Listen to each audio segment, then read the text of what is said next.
cranial base release, we apply here the palpation skill. So for palpation, they say, for manual therapists, they say that listening is more important than doing.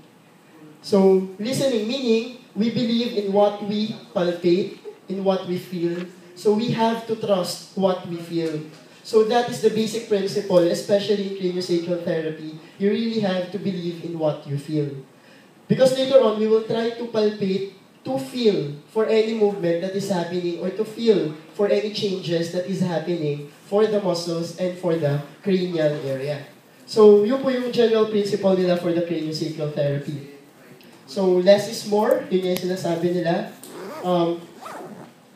So generally, for the cranial base release, we have different parts. So we have 5 major parts for the cranial base release. But generally, ano po ba yung general use natin for the cranial base release? It is usually commonly used, if we have a tight suboccipital area, especially the suboccipital muscles. So if those muscles are tight, are really tight, especially for forward-headed posture, so we can apply this principle, this technique. But aside from that, there are other indications that we can use for cranial base release. According to various studies conducted by the Upledger Institute, we can also use this for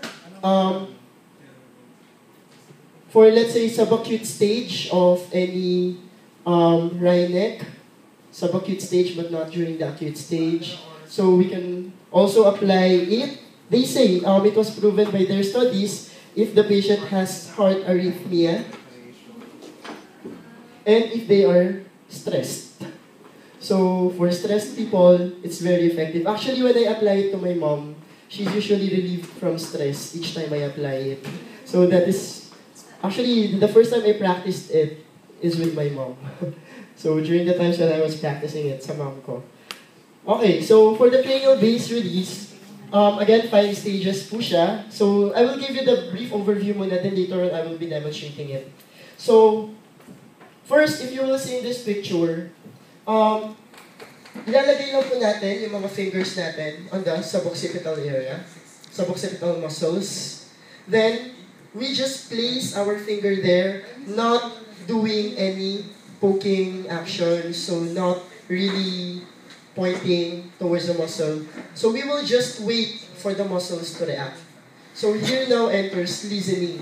We will listen to the muscles. Because as we place our fingers there, the time will come that muscles will relax by themselves, and that's the time that we can proceed to the next stage. So, again, we just place our fingers there, and we will wait for the muscles to really relax. Next, for the part 2, so, if you will notice, kanina wala pong flexion or anything on the fingers of the therapist.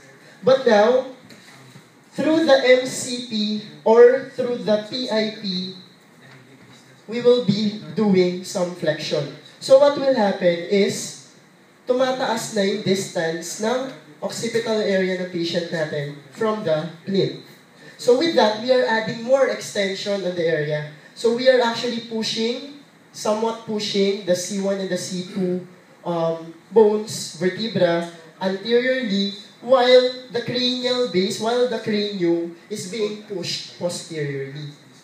So, yan na po yung nangyayari for the stage 2. So, we are actually disengaging the atlas from the occiput. So, that is the core intent of this part. Next, for the part 3, after po natin i-flex yung mga fingers natin later on, we will be moving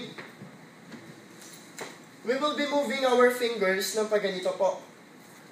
So, kanina, flat lang po siya dito, then flexion through the MCPs or through the PIPs, then the little finger, the 5th and the 4th finger, will be moved towards us, while the 3rd and the 2nd finger is moved away from us.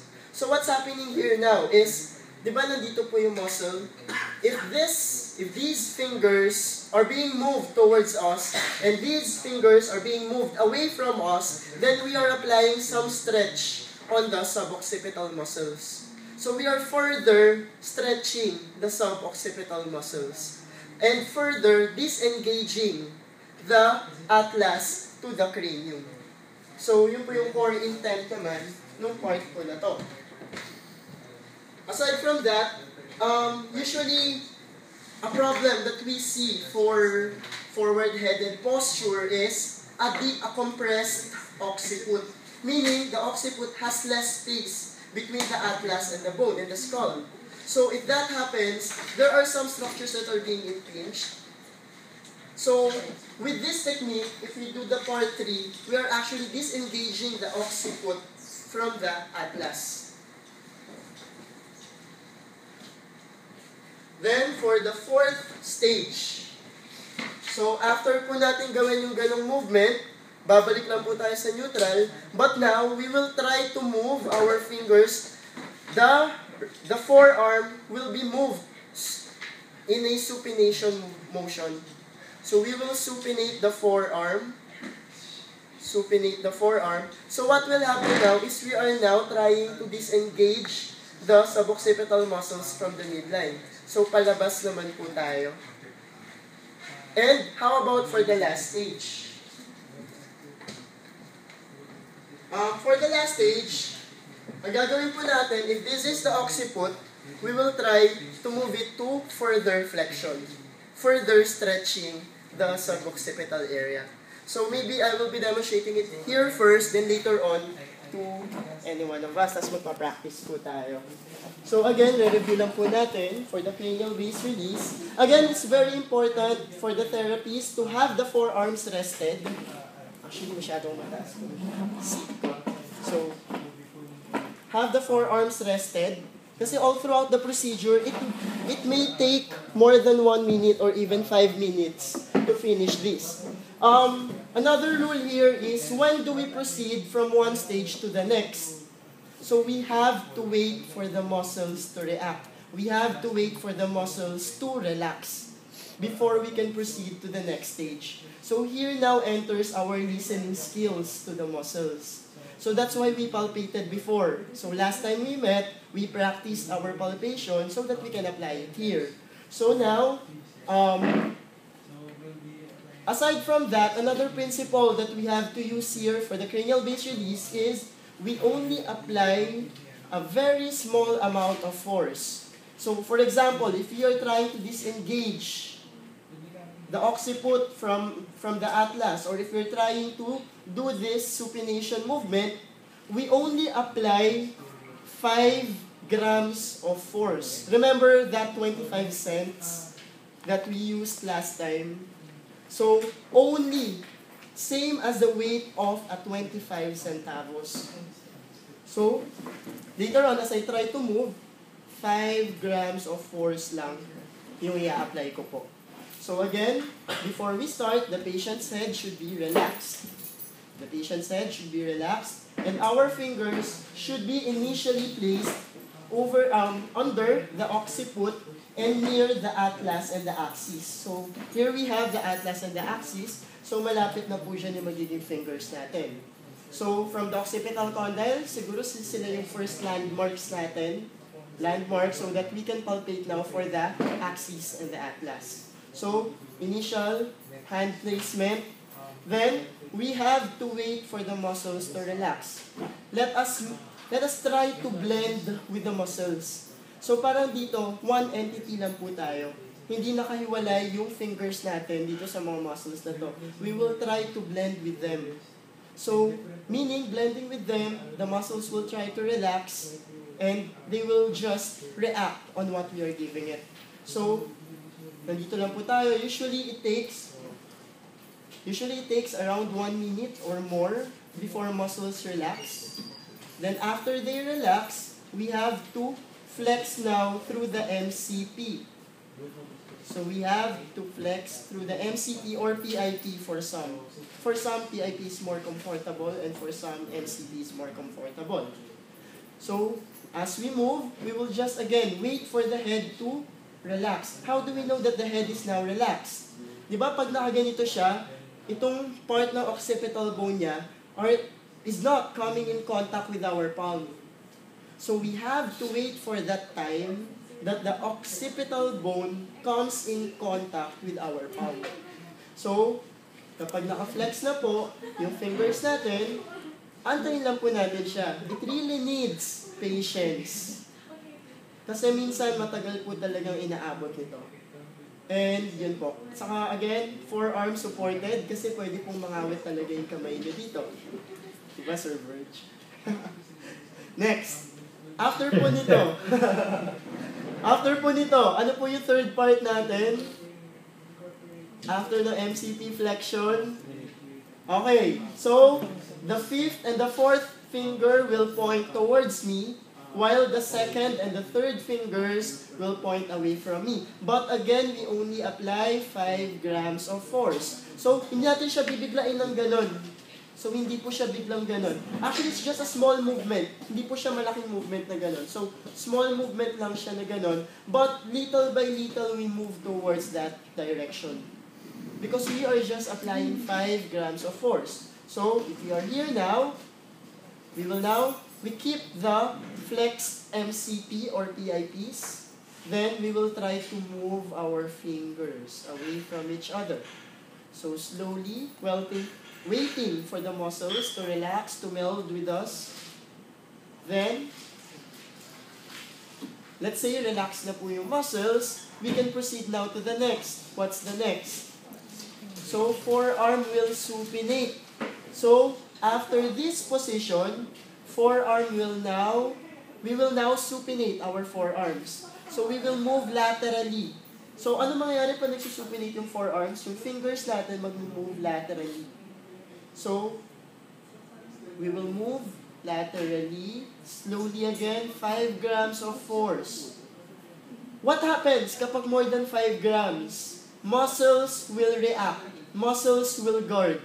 And if that happens, the muscles are not resting. They are not relaxing. So, it defeats the purpose of applying this technique.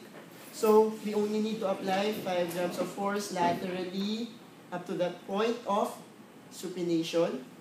Then if we feel that the muscles are already relaxed, then we will now apply the last part. The last part is further flexion of the cranium. So for further flexion of the cranium, we will just use our palms, then we place the head towards this way. So pag ganyan na po yung position niya. However, we have to be very cautious. If the patient has VBI issues, or if they have RA, especially on the cervical area, maybe we have to be very cautious about this technique. So maybe those are the contraindications that we have to consider here. Aside from those acute conditions, if our patients are still in the acute conditions, maybe we do not want to do this technique. So siguro, we just wait for it to heal, to resolve the inflammatory processes before we do this technique. Okay, so siguro I have to demonstrate it now sa actual naman.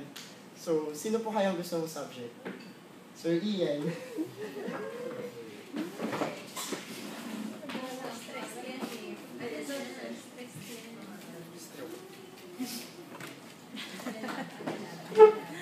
Relax ka lang. May skull na ba? May skull na. Relax na siya, may skull na. Ayan. If you want, pwede pong lumapit, ha? Sir, okay lang po. Sir, saan ipipin? Sir, can you hear us? Okay po. So now, I'll palpate first for the occiput and for the atlas and axis area so that I can have my fingers placed. So, side ko na lang pati Sir Ian. So, nandito po yung occiput ni Sir Ian, occipital protuberance. Then, nandito na po banda yung atlas and axis niya. So, dito ko na po ilalagay yung fingers ko. So, all 4 fingers. Yung thumb naman, resting lang siya dito. So, make sure that when we start, the head is relaxed. So, sir, relax lang. Then, I will try to meld with the tissues. So, I will be adding 5 grams of force. Then, I will wait for that time that the tissues will parang join forces with me, with my finger. So parang ganun. Magre-relax siya.